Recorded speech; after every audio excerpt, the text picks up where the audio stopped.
माता दी। आप सभी का आपके अपने चैनल ज्योतिष भाई कमला पांडे में हार्दिक स्वागत है। और सर्वप्रथम आप सभी को नव वर्ष की ढेर सारी शुभकामनाएं। चौके मत, हमारा हिंदू नव वर्ष चैत्र मास से ही प्रारंभ होता है और माँ जगत जननी दुर्गा की आराधना के साथ प्रारंभ होता है। आप खुद ही सोचिए, जब पेड़ पौधे में नए पत्ते आते हैं वो यही समय होता है।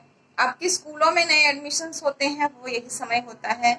यही नहीं, सारी बैंकों में जो पुराने अकाउंट्स क्लोज होते हैं वो मार्च में ही होते हैं और अप्रैल से फिर नई चीजें प्रारंभ होती हैं। इसलिए आपको पुनः ढेर सारी शुभकामनाएं नववर्ष की। ये वर्ष हम सभी के लिए मंगलकारी कल्याणकारी हो, ऐसी माँ जगदम्बा से प्रार्थना करते हैं। आप सभी भी मिल करके बहुत आराधना पूजन कीजिए, माँ को मनाइए, क्योंकि जो माँ आ रही है, जो माँ की सवारी है वो घोड़े की है, और जो माँ जा रही है जाते समय नवरात्रि की अंतिम जो उनकी विदाई है वो भैंसे की है। ये दोनों ही संकेत ग्रहों के हिसाब से बहुत अच्छे नहीं है, क्योंकि घोड़ा क्या है, आपका युद्ध है, एक तरह से ग्रह युद्ध आपके पड़ोसी देशों से युद्ध, और जो ग्रहों की युतियां हैं ये भी आपको डरा नहीं रहे, सावधानी बता रहे हैं। अगर हम सावधान रह करके गाड़ी चलाएंगे, हेलमेट पहन करके गाड़ी चलाएंगे तो काफी हद तक बचाव हम अपना कर सकते हैं। बाकी तो विधि का विधान है, ऊपर वाले की मर्जी चलती है। लेकिन अगर हम सभी मिल करके माँ से प्रार्थना करें, हमारा देश सुरक्षित रहेगा, तो हम सब भी निश्चित रूप से आगे बढ़ पाएंगे। इसलिए सभी लोग मिल करके भी अपने परिवार के लिए, अपने प्रियजनों के लिए, साथ ही अपने देश के लिए प्रार्थना जरूर करें, क्योंकि ये जो संकेत हैं ये बताते हैं कुछ महामारी बीमारी। और वैसे भी आप देखिए, अब जो शनि जब मकर में थे उन्होंने कर्क को देखा, छाती को देखा, तो छाती से संबंधित रोग, कोविड जो था आपका वो आपके लंग्स को इफेक्ट कर रहा था। अब ये सूर्य पर इनकी दृष्टि जाएगी, तो वैसे भी शनि महाराज और बृहस्पति की पूजा विशेष करें इस महीने में। राजा और मंत्री का पद इन्हें मिल रहा है। बाकी संवत्सर के बाद हम नवरात्रि मनाने के बाद प्रथम दिन के बाद बात करेंगे, लेकिन यहाँ संक्षिप्त में इतना जान लीजिए कि इन दो ग्रहों को विशेष प्रसन्न करें इस वर्ष में।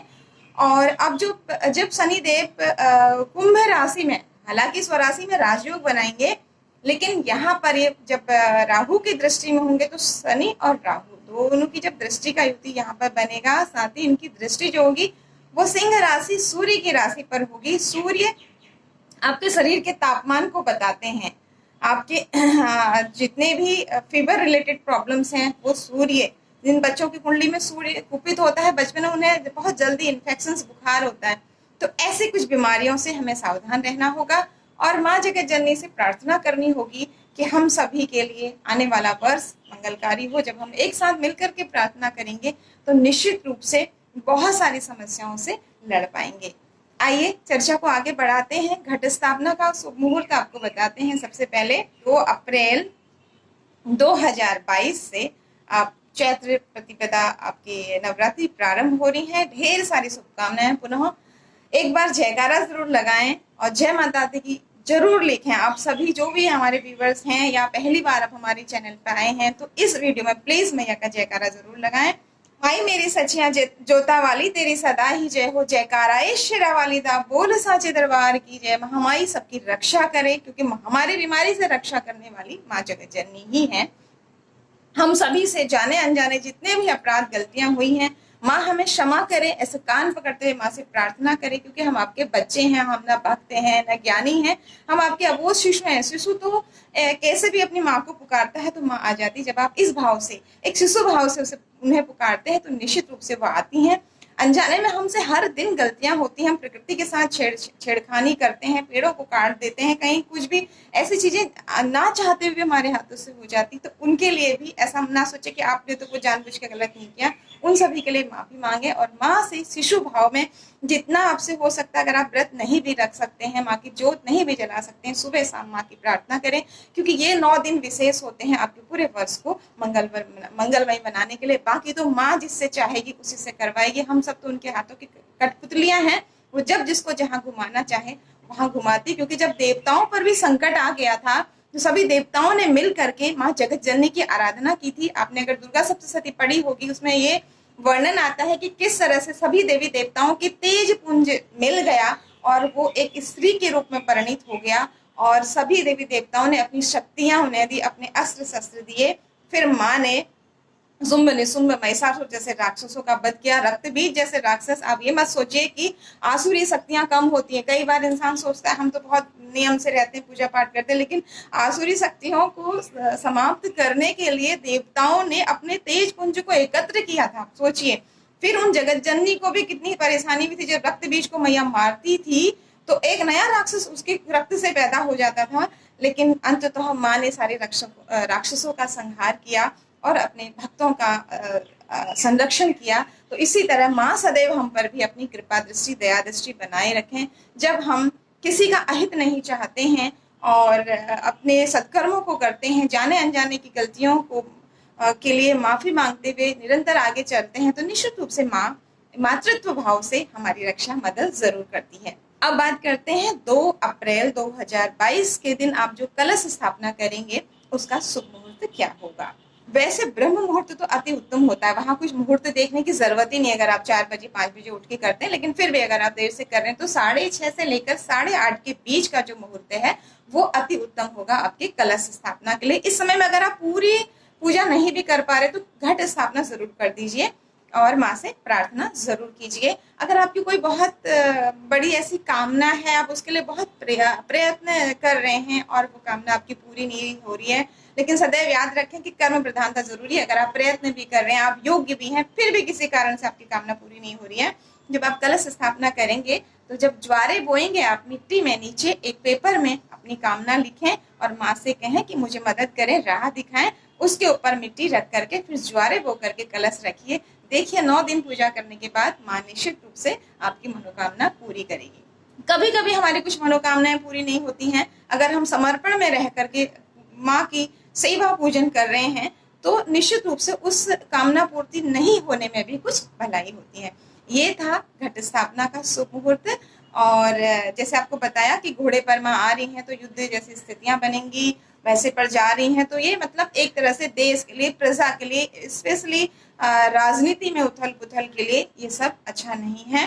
तो माँ सब पर कृपा बनाए रखें और इन दिनों में विशेष विशेष ध्यान रखें। अगर आप व्रत नहीं भी कर रहे हैं, आप घट स्थापना नहीं भी कर रहे हैं, तो प्लीज इन 9 दिनों में आप मांसाहार ना करें, मदिरा पान ना करें, अपने धर्म को बचाएं, क्योंकि ये समय ऐसा है कि आपको पूरे साल जो ये ग्रहों की ऐसी स्थितियां बन रही हैं, जो एक संकेत मिल रहा है ग्रहों की तरफ से आपको आगे सावधान रहने के लिए। हालांकि पहले से स्थितियां अच्छी होंगी क्योंकि कहीं ना कहीं बृहस्पति स्वराशि में है, जब धर्म खड़ा रहेगा तो निश्चित रूप से इस तरह की स्थितियां माँ जगत जननी करे कि ना आए।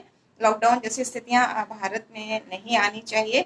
फिर भी अपनी तरफ से प्रार्थनाएं जरूर करें क्योंकि राक्षसी शक्तियां इस समय में बहुत प्रबल रहती हैं, जहां इसीलिए हम ये समय देव शक्तियों के पूजन बंधन के लिए रखते हैं। तो इन दिनों में आपको अगर दाढ़ी बनानी है, बाल कटाने हैं, वैक्सीन करानी है, पार्लर जाना है, जो भी है आप या तो पहले कर लें या 9 दिन की तो बात होती है उसके बाद करें। जो हमारी महिलाएं पूरे 9 दिन व्रत रखती हैं, फलाहार करती हैं, हवन करती हैं, उनके पतियों से, उन सभी भाइयों से मेरे निवेदन है, उन सभी लोगों से मेरा निवेदन है, जब आपकी अर्धांगिनी आपके लिए पूजा कर रही है, आपके परिवार के लिए पूजा कर रही है, पूरे देश के लिए पूजा कर रही है, आप भूखे नहीं रह सकते, आप पाठ नहीं कर सकते, आप पूजा नहीं कर सकते, केवल इतना तो कीजिए।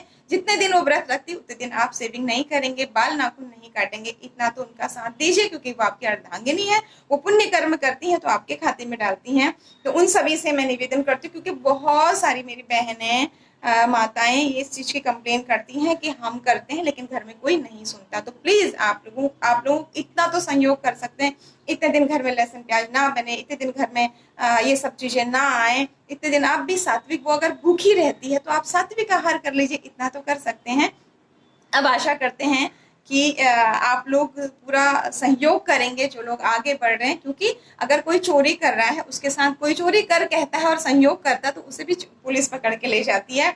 इसी तरह कोई धर्म के लिए खड़ा है, आप नहीं भी कर रहे हैं, हाथ लगा देते हैं आरती में, अभिषेक में, या उसको कहते हैं तू कर, अच्छा कर्म कर, तो आप भी सहयोगी बनते हैं। इसलिए धर्म के लिए खड़े होइए और धर्म अपने कर्तव्यों का पालन, अपनों को सहयोग करना, निस्वार्थ भाव से किसी की मदद करना, ये भी धर्म है। पूजा के साथ सबकी भलाई के लिए मंगल कामना कीजिए। आज्ञा दीजिए, फिर मिलेंगे नए राशिफल नए जानकारी के साथ आने वाले दिनों में। आपको और अधिक विस्तार से अगर आप जानना चाहते हैं, हवन किस दिन होना है, अष्टमी, इस बार अष्टमी नवमी पूरी नवरात्रि पड़ रही है, कोई भी दिन शायद नहीं हुआ है। जय माता दी।